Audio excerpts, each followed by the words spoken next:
It's a country town, up on the top of the Great Divide in Victoria, not too far from Ballarat, one of the coldest cities in Australia. But that's where I was born. And I had no idea that I was going to be the eldest of 8.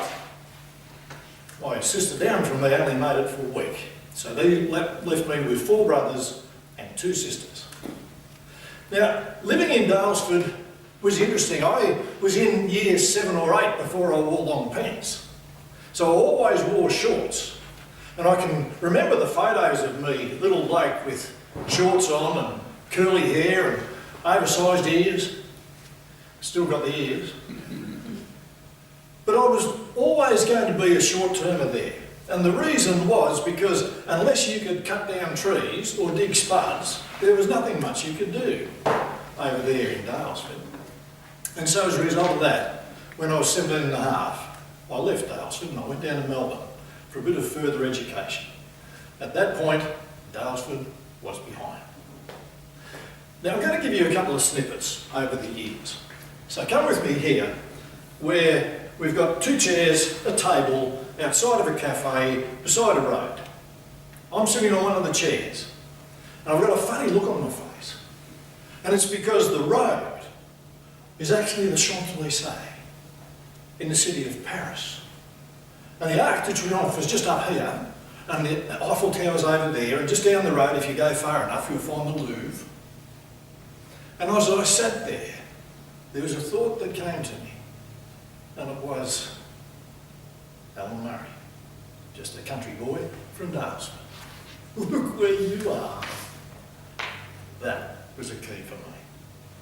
Now I'm going to come back, no, I'm going to come forward actually, through some more years. It was the day I met Flatman. It was a Thursday, about 2:30 or 3 in the afternoon. At the time I was a police officer, I was trained as a forensic photographer and a crime scene photographer. So I got this call and I turned up and I was there until 2:30 in the morning. The reason I was there is because a man had got into a building in Queen Street in the city and shot dead 10 people, most at point blank range. Totally ruthless. And then he went up to the top of the roof.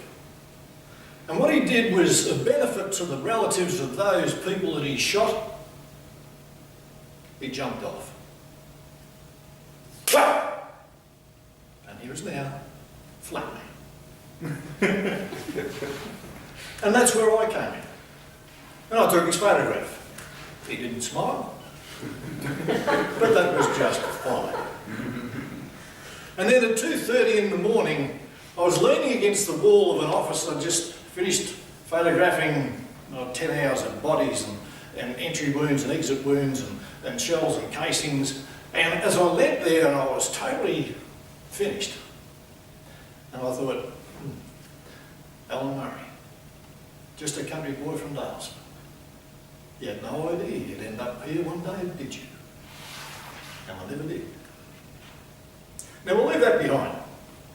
Come forward now, and we're talking 2001, January.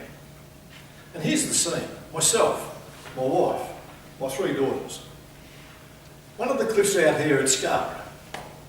And as we sat there, stood there, looking out over the bay and everything else, and we just held hands. Just to take in the fact that the Murrays now lived in Redcliffe. And one of the things that was inescapable for me was to look across all that, and it came back to me again. Allan Murray, just a country boy from Daylesford. You're now living in paradise. It's been moments like those, it's been 16 and a half years since that happened.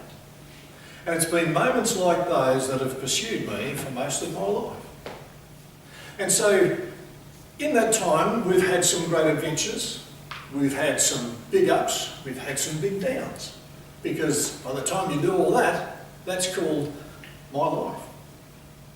But what's kept it going all that time is that I can tell you that as I stand here today, if it was to finish today, it would be me to tell you I've had a fantastic life, an excellent life. so many things that have happened. How often can you sit under the stars in the middle of the Nullarbor while your wife and your kids are in the bus having a sleep, and you're 50 metres away and you just look up and you go, never saw that in Dales.